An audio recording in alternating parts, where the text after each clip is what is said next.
Just for €1, Romania bought 18 F-16 fighter jets from the Netherlands. What is Romania actively preparing for by also building a gunpowder factory? And for the first time since the full-scale invasion, Ukraine hands over captured Russian soldier to foreign court. Here's the latest, so you will be in focus. Subscribe and stay tuned. Romanian Defense Minister Ionuț Mușteanu announced a deal with the Netherlands to acquire 18 F-16 fighter jets and related equipment for a symbolic price of €1. The planes will be used for pilot training, including Ukrainian pilots. Mușteanu called the agreement a smart investment in training, cooperation, and the future. Also, Romanian firm Piricem Victoria has signed an agreement with German defense company Rheinmetall to build a gunpowder production plant in Romania. The deal was signed in Bucharest on November 3rd. Rheinmetall CEO Armin Papager said gunpowder remains a strategic bottleneck in the defense industry. The new facility will help the company reach its goal of producing 20,000 tons of gunpowder annually by 2030.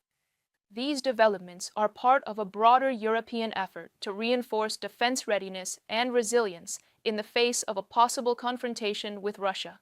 NATO has prepared a concept of a deterrence line on its eastern flank, Welt reports, citing sources. The Supreme Allied Commander Europe has already presented the plan to delegates of the member states. The document outlines measures to strengthen the alliance's borders and to counter possible Russian aggression. More details to come from Andriy Dmitrenko. On November 19th, Brussels will present a project for adapting EU infrastructure to military needs, according to the European Commission website. This involves developing rules for the seamless movement of troops and equipment in emergency situations. This is not a bureaucratic initiative, but an operational integration of the defense infrastructure of the European Union and NATO, explained the Center for Countering Disinformation at Ukraine's National Security and Defense Council.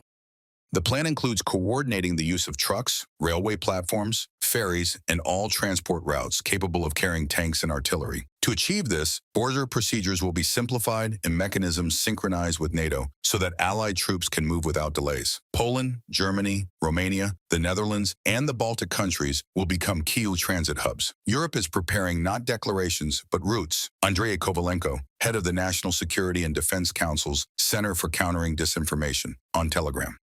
Military mobility is one of 9 points in the EU's military industry strategic development roadmap. The document defines flagship areas: air defense, infantry, and naval forces; heavy artillery, countering cyber threats. For Ukraine, this opens up a range of opportunities, experts believe. Primarily, it concerns the potential of Ukraine's defense industry and military technologies. In these sectors, Kyiv's experience is invaluable to partners. Additionally, the participation of Ukrainian companies in joint European procurement and production consortia means gradual unification of standards and certification procedures, thereby accelerating compatibility with NATO.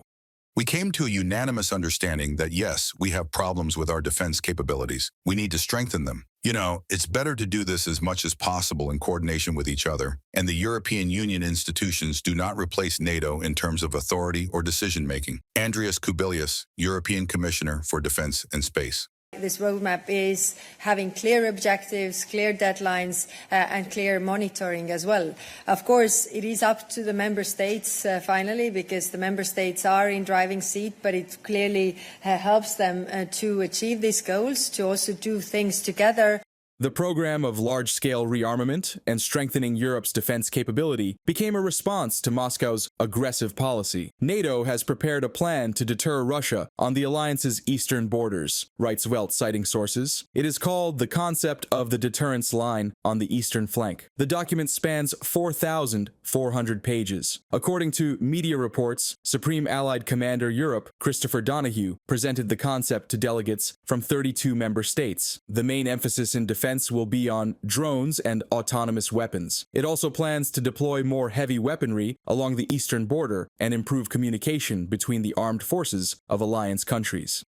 The number of Western military personnel here is growing. NATO countries are sending their troops who participate in exercises here, and we will have the largest training ground in Northern Europe built closer to the Russian border. Our defense is being strengthened not only by our Army and National Guard, but also by our partners, and we are proud of that. If Russia doesn't like it, that means we're doing something right.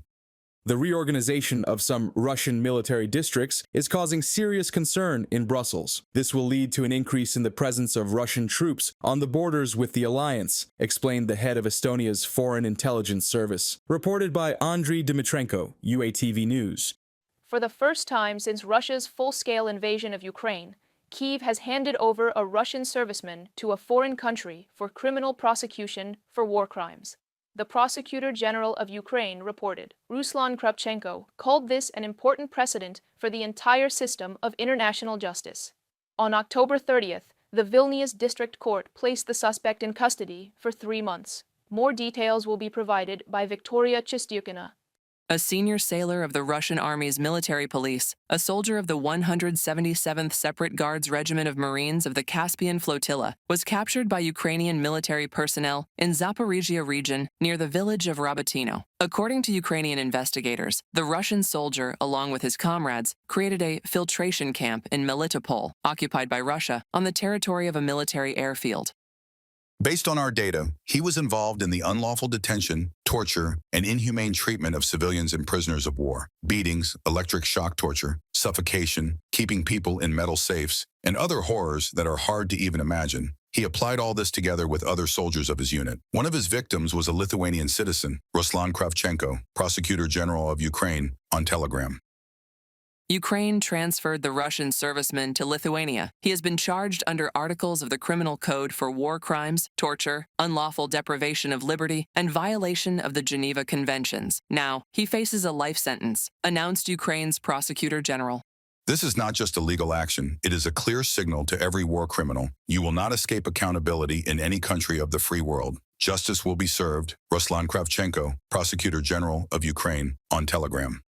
Ukrainian law enforcement has been documenting the aggressor country's crimes on Ukrainian territory since the beginning of the full-scale invasion. Since 2022, prosecutors and police with intelligence support continue to collect evidence of the aggressor's atrocities in Bucha. On October 31st, the Prosecutor General's Office of Ukraine announced that another tormentor has been exposed. Investigators interviewed 330 victims and witnesses, conducted 59 investigative experiments, 86 identifications from photos, and 3 exhumations of murdered bodies. According to the investigation, the commander of the platoon of the 234th Air Assault Regiment of the 76th Airborne Division of the Russian Armed Forces issued orders to kill civilians in Bucha. He personally participated in tortures and controlled his subordinates' actions.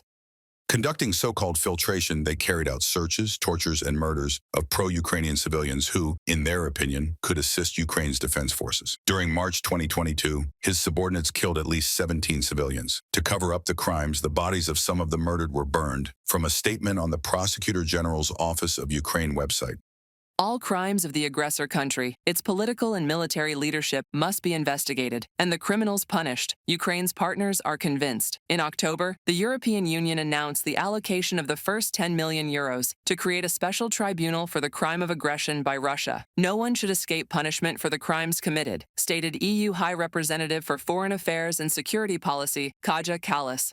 It's important to consistently complete the work on establishing the special tribunal and for it to start operating. In my view, it will take not 1 year. The political effect is crucial when the leaders of the country that unleashed the bloody war, grossly violating international law and causing the deaths of hundreds of thousands of people, end up on trial, even in absentia. The precedent of such actions is important.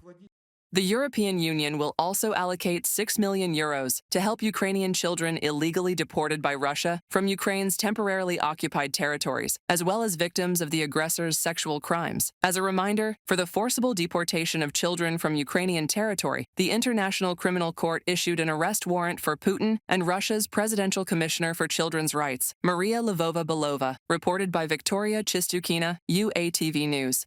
What's your take on all this? Share your thoughts below. This is UATV. Stay sharp, in focus, and stay safe.